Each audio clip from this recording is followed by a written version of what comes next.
Hello everyone, welcome to the class of engineering physics. Today we are going to start the content of new unit which is superconductivity and the magnetism. In today's lecture we are going to discuss the first part of this unit which is superconductors and the superconductivity. Now what are the superconductors? So these are the kind of solids which will possesses zero value of electrical resistance at sufficiently lower temperature. So that kind of solids are known as superconductors, and their electrical conductivity is said to be the superconductivity. But remember, these solids will show their superconductivity only at sufficiently lower temperature. Now, why we are interested to study the superconductors? So these are some of the reasons which will make us more curious about the superconductors.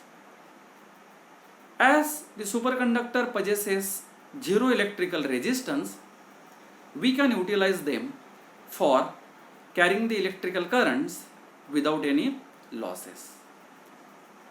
The second thing is that we can also utilize them in the power generation and also for the transportation purposes. The magnetic levitation trains, which are the high speed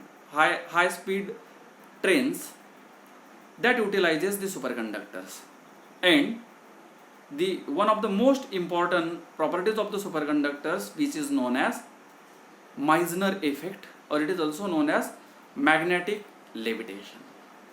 Also, superconductors are having applications in the medical field. In MRI scan, to take the image of human brain, the superconducting coils are used in the MRI scan. Superconductors are also having applications in the electronics. We can build the more efficient microchips, microprocessors, and we can also develop the very high speed computers, the petaflop computers, which are 1000 times faster than that of the conventional computers, means they can perform 1000 trillion operations per second. Also, with the help of superconductors, we can build the superconducting magnets, which will be used to produce the very high value of magnetic field. Superconductors are also having its applications in the SQUIDs, which are the superconducting quantum interferometric devices, which will be used to sense the very small value of magnetic fields, like in MRI scan machines, where we can map the human brain by measuring the teeny magnetic fields which are produced in the brain. Now, we already know what are the conductors. In solid state physics, we have discussed that for good conductor of electricity, the solid must contains free electrons. So therefore, in good conductor of electricity, like metals, this kind of solids contains large number of free electrons, and these free electrons are the originating from the atoms of the conductors. Now, in the conductors, when the outermost electrons are become free from the atoms of the conductors, then these atoms in the conductors becomes the positive ions. Now, in the conductors, there will be the free electrons which are free to move anywhere inside the conductors, and also there is some positive ions. Even though we say that the metals are the good conductor of electricity, but still these good conductors will also possesses some finite electrical resistance. Means they will also oppose the flow of the electric current through them. And the reason of the electrical conductors is the presence of these positive ions inside the solids. These positive ions are always in the states of vibrations due to the surrounding temperature. So this thermal energy will produces the vibrational motions of these atoms or of these ions in the conductors. Now, when electrons carries the electric current, they may get scattered by these atomic ions in the solids or in the conductors. Also, as the electrons carries the negative charges, so there will be the repulsions among the electrons.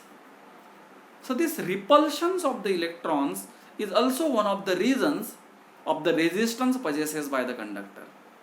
And if some of the impurities are present in the conductor, then these impurities will also be the cause of the resistance of the solids or the conductors. Because of the ions and the repulsions among the electrons and also the scatterings of the electrons from the impurities, there will be the loss to the electrical energies that the electrons are carrying in the form of electric current. So therefore, these good conductors of electricity will also possess some finite resistance, and that actually opposes the flow of electric current, and that will be leading to the losses of electrical energy that they are carrying. The Joule heating losses, which are of the order of square of the current times the resistance of the conductor. So these I square R losses will be there to the electricity that these good conductors are carrying.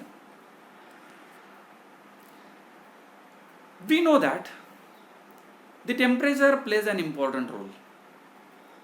If we increase the temperature of the conductor, then the electrical resistance of the conductors will also increase, because the causes of the resistance becomes prominent at higher temperatures. And when the temperature is small, for the case of cold wire, there will be less losses, so the less resistance will be offered to the flow of electrons in the cold wire as compared to the resistance offered in the warm air. So this indicates that the electrical resistance in the conductor increases with the temperature. Now, the logical question is, now what will happen if we reduce the temperature of the conductor lower than that of the room temperature? Then it is the Kamerlingh-Onn who was performing the experiments on the properties of solids, or mainly the electrical properties of the solids at lower temperature. He was working to reduce the temperatures of the solids. So his interest was to investigate the properties of solids at sufficiently lower temperatures. So the lower temperature branch is also known as cryogenics. In the year 1908, when Kamerlingh-Onn was reducing the temperature of gaseous helium, then at 4 Kelvin temperature, he was succeeded to liquefy the helium. Means he actually transformed this gaseous helium into the liquid state at 4 Kelvin temperature. And remember, this 4 Kelvin temperature is very small temperature, which is 269 degrees Celsius below the 0 degree Celsius. Means you can say that it is minus 269 degrees Celsius. You can imagine that in house applications, if we want to preserve the vegetables at 0 degree Celsius, we need to use a kind of sophisticated system like a refrigerator. Now, you will get an idea. If you want to design a machine or an instrument which will be used to lower the temperature of solids to such an extent which is of the order of 4 Kelvin, means minus 269 degrees Celsius, and that too in the year 1908. So he was the first person who was succeeded to lower the temperature of helium to such a smaller extent of 4 Kelvin, and at that temperature the helium is getting liquefied. When he was performing the experiment with the mercury in the year 1911, he discovered the phenomena of superconductivity. From his experiments, he predicted that the superconductivity can exist in case of solids. When he was investigated the temperature dependent resistance of the mercury. For the case of mercury, when he was reducing the temperature of mercury, then at around 4 Kelvin temperature, means 4.2 Kelvin temperature, the electrical resistance of the mercury suddenly drops to 0, means it practically becomes 0. And we know that when the electrical resistance becomes 0, then there will be no opposition to the flow of electric current. So that state of mercury is known as superconducting state. And the mercury at this particular temperature, 4.2 Kelvin temperature, is said to be a superconductor. Means we can transform this mercury either into the normal conduction state or into the superconducting state with reference to this particular value of temperature, which is of the order of 4.2 Kelvin. So this temperature is known as critical temperature of mercury, or we can say that this is the critical transition temperature for the mercury. When the temperature of the mercury is above 4.2 Kelvin, then the mercury will be existing in the normal conduction state, and if its temperature is below 4.2 Kelvin, then the same mercury will exist into the superconducting state. Now, with the discovery of this superconductivity by Kamerlingh-Onnes, later in the year 1913, he was awarded with Nobel Prize for his contribution in the field of superconductivity. Then, number of people interested to work or to investigate the properties of various materials at lower temperature, and they have found that for different elements like for tin, it will show the superconductivity at 3.7 Kelvin. For lead, it will start to show the superconductivity at 7.2 Kelvin. For niobium, it shows at 9.2 Kelvin, and for aluminium, it will show the superconductivity at 1.1 Kelvin critical transition temperature.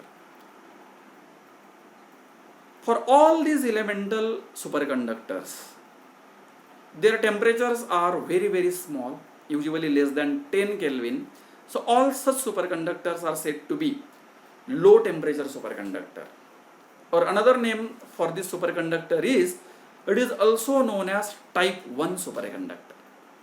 Here we should note that some of the elements which are actually the good conductor at room temperature, like copper, silver and gold, they cannot show the superconductivity.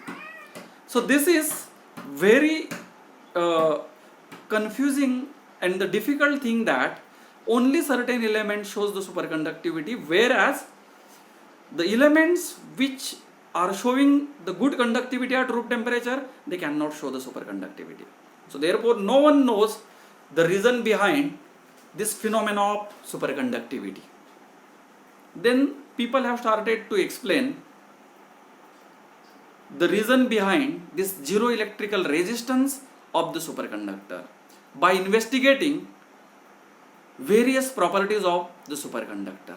Now in next section we will discuss some of the most important characteristics or the properties of the superconductor, like the zero electrical resistance of the superconductor.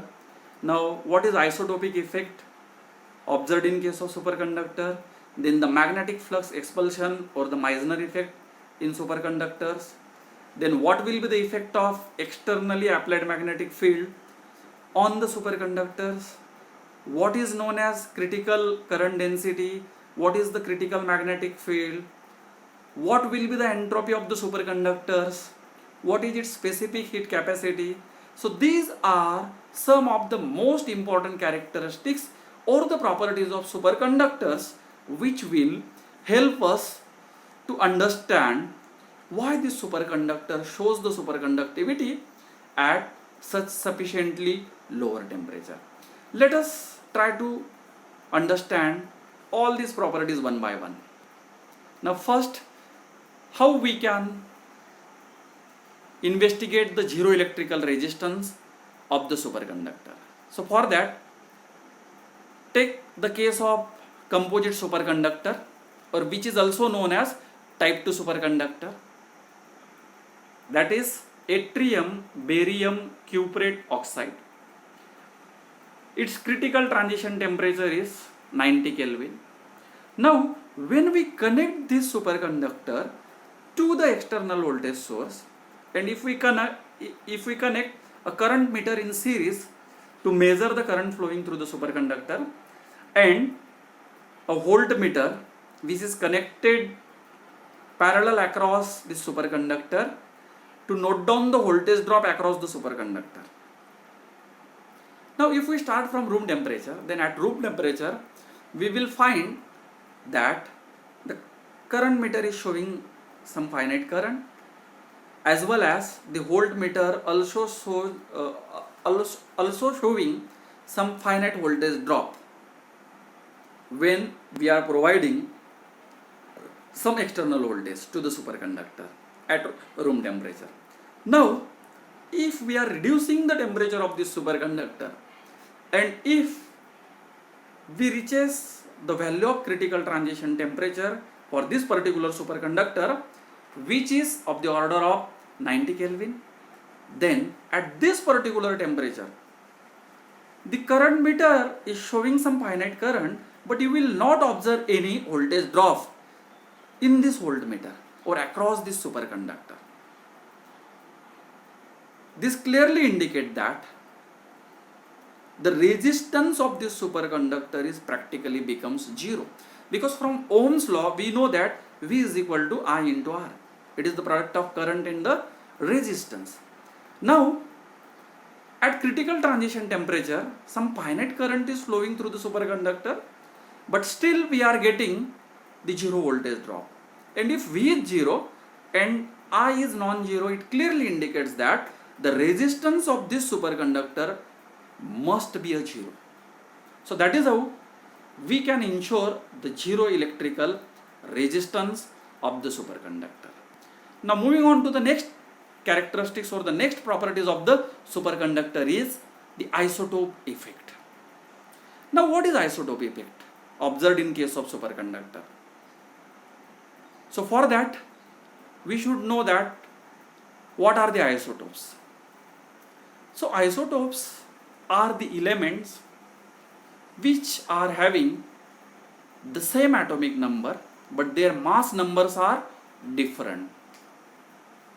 Atomic number means the number of electrons or the number of protons present in the atomic form of that particular element.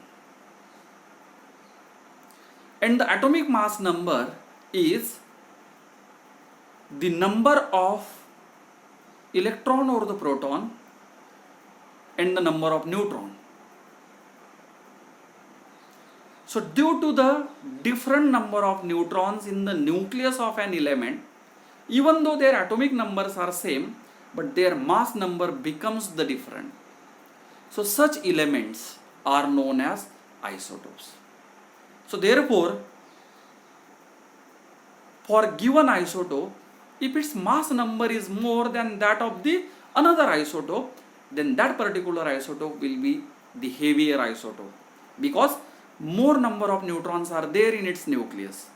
So therefore, among the isotopes, some of the isotopes are the heavier isotopes and some will be the lighter isotopes.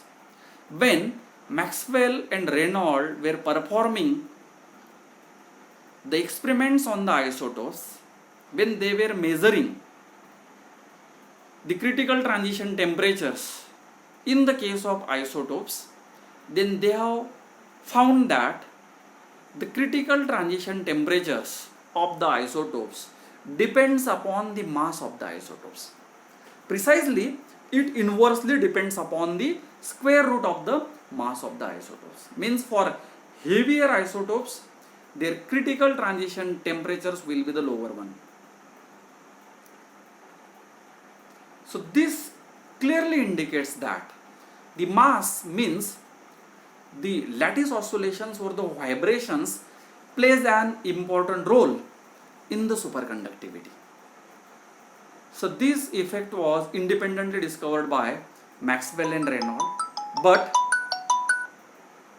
this is having the important role in the development of theory of superconductors. Now the next properties of the superconductor is Meissner effect. Now what is Meissner effect? So this is the effect observed in case of superconductor. So it was discovered by Wilhelm Meissner and Robert Oceanfield in the year 1933.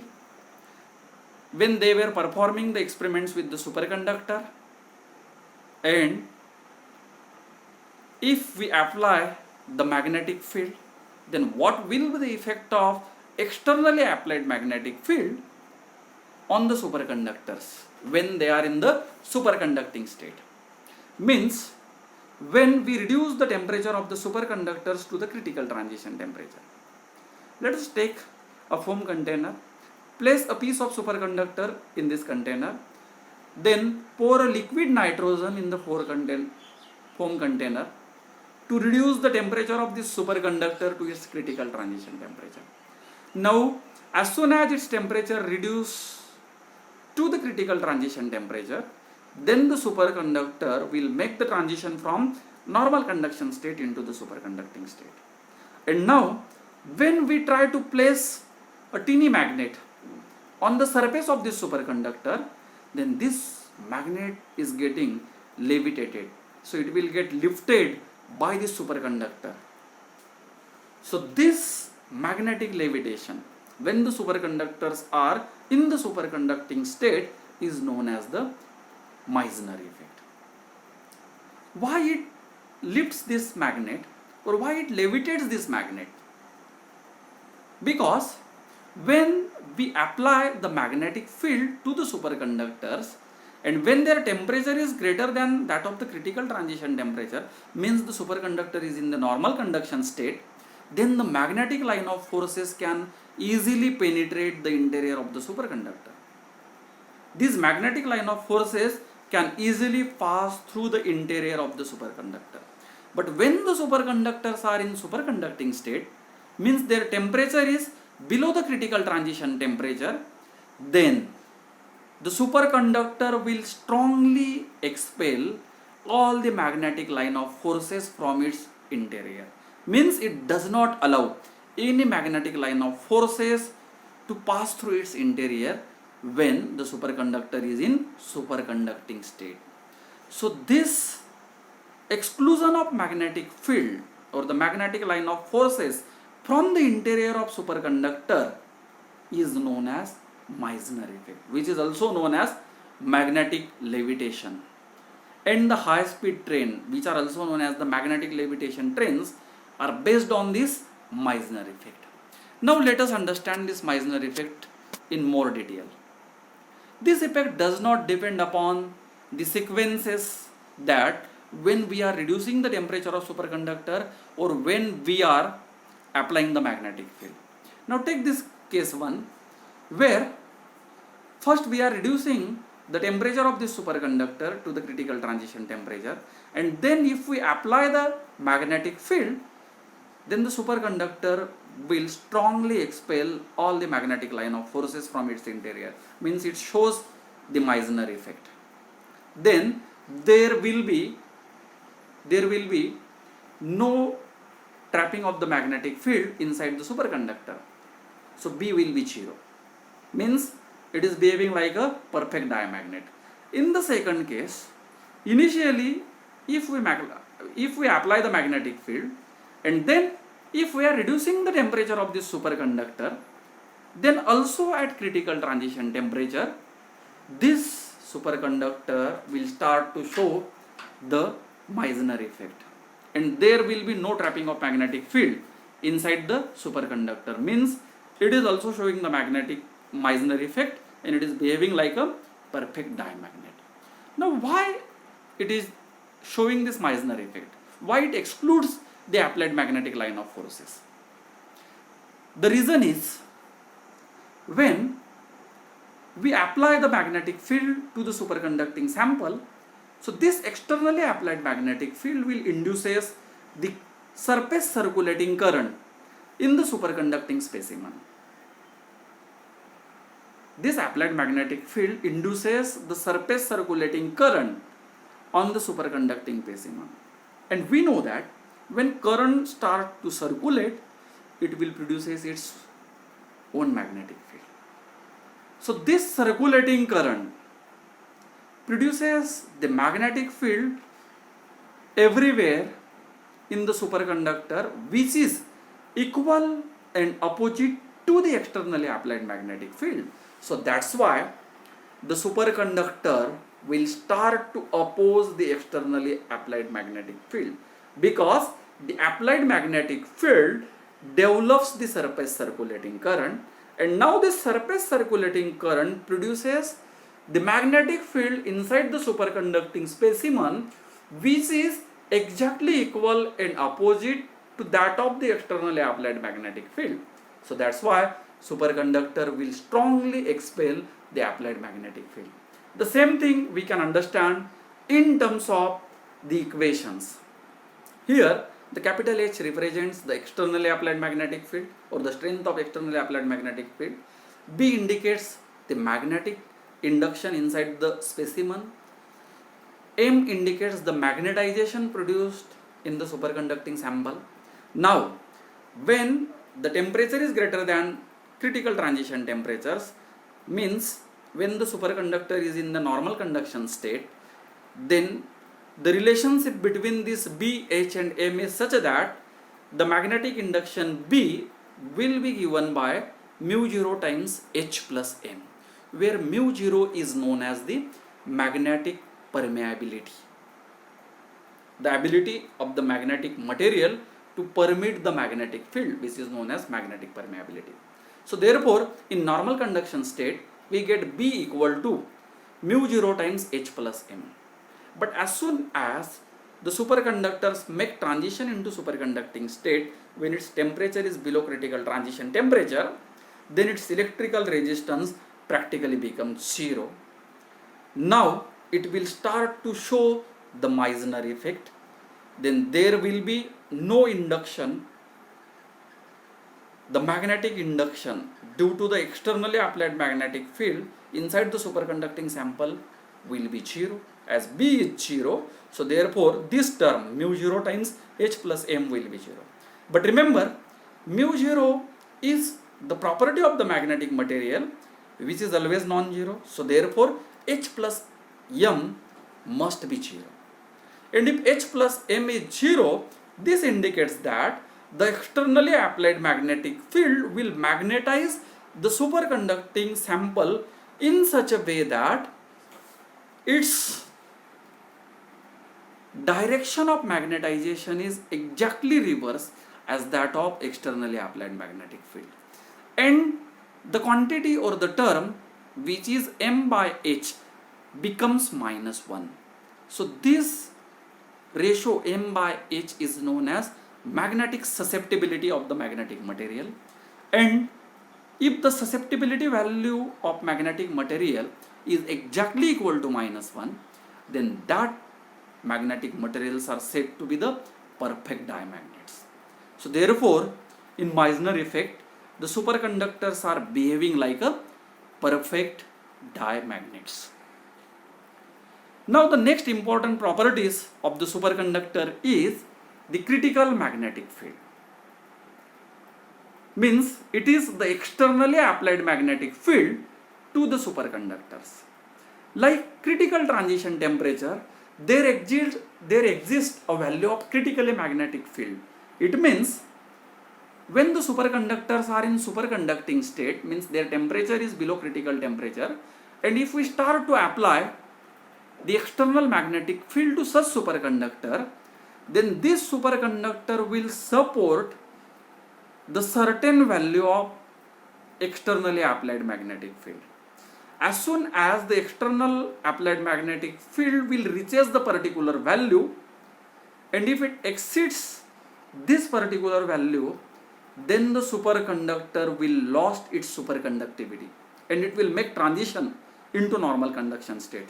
Even though its temperature is below critical transition temperature, for particular value of externally applied magnetic field, as soon as externally applied magnetic field exceed this particular value SC, then the superconductor loses its superconductivity. So this value of externally applied magnetic field is known as critical magnetic field. And below critical transition temperature, the critical magnetic field also depends upon the temperature, means it is a function of temperature. So Hc of T will be equal to Hc of 0, means the value of critical magnetic field at 0 Kelvin temperature, times 1 minus the temperature of the superconductor, which is less than the critical transition temperature, divided by critical transition temperature times this bracket square. So this temperature dependence of critical transition temperature of superconductor indicates that at critical transition temperature, so there will be a particular value of critical magnetic field. But when we reduce the temperature of superconductor below critical transition temperature, then the critical magnetic field, the value of critical magnetic field will also increase, and it becomes maximum at 0 Kelvin temperature. So therefore, the superconductors will be in superconducting state when their temperature is below critical transition temperature and the externally applied magnetic field is below critical magnetic field. Either of these two value exceeds, when either of these two value exceeds, then the superconductors will be no longer in superconducting state. Then it will make transition into the normal conduction state. So this is known as critical magnetic field. Now the next important properties of the superconductor is the persistent current and the critical current density. Persistence means its existence for longer time. It will persist for longer time. When we take a closed loop of superconductor, means a superconductor in the form of a ring, and if we use the externally applied magnetic field to induce the current in such superconducting ring, then even if we are not providing any further source to maintain the current flowing through the superconducting ring, this current will persist. This will exist for longer time. Means it will persist for thousands of years or lakhs of years. Because when the temperature of this superconducting ring is less than critical transition temperature, means this is in the superconducting state, then its electrical resistance becomes 0, and as there is no resistance, means there is no oppositions to the flow of current in this superconducting ring, so therefore this current will persist for lakhs of years in the superconductor. So such current flowing through the closed loop of superconductors or superconducting ring is known as persistent current.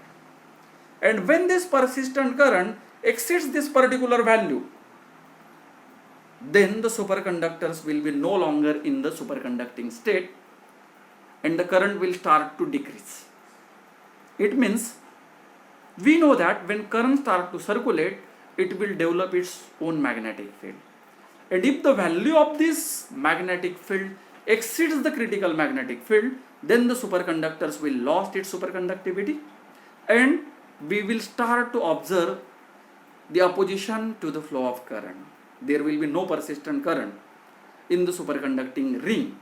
When the value of current exceeds the particular value, that current is known as critical current, and the corresponding current density is known as the critical current density. Means at critical current density or above the critical current density, the superconductors will lose its superconductivity and it will start to behave like a normal conductors. When the current density is less than that of the critical current density, then the current in the superconducting ring will sustain. We call that current as a persistent current, and when it exceeds, then the current will not sustain. The current will be a normal current. So that is how we can understand what is persistent current and what is the critical current density for the case of superconductor. The next important property and the last properties of the superconductor is the entropy behavior and the specific heat behavior of the superconductors at critical transition temperatures. We know that entropy is known as the measure of the disorderness of the system. So that's why entropy of the liquids are relatively more than that of the gaseous medium, and for the solid the entropies are the highest one than that of the liquid. And we know that the entropy of the universe is always tending to increase. But we observe the discontinuity behavior in the entropy of superconductors at critical transition temperature, because the superconducting state is more ordered state, and hence there is a rapid decrease in the value of entropy of the superconductors at the critical transition temperature. The same thing is true for the specific heat. The specific heat value usually linearly depends with the temperature. So for that you should know what is meant by specific heat. So specific heat is the properties of the materials. It is the amount of heat required to change the temperature of the unit mass of substance by 1 degree Celsius. So that amount of heat is known as specific heat. And we know that it linearly decreases. The specific heat of the solids linearly decreases with the decrease in the temperature. But at critical transition temperature, it shows the abnormality, because the superconducting state is something different state, which is more ordered state, where we get the abnormality, a sharp rise in the specific heat value, and then it will start to decrease sharply, rapidly. So this discontinuous behavior for entropy and the specific heat observed in case of solids at critical transition temperatures is also helpful to develop the theory of superconductors. So these are some of the most important properties of the superconductors. In next lectures, we will discuss the types of superconductors and the BCS theory of superconductors. So thank you very much.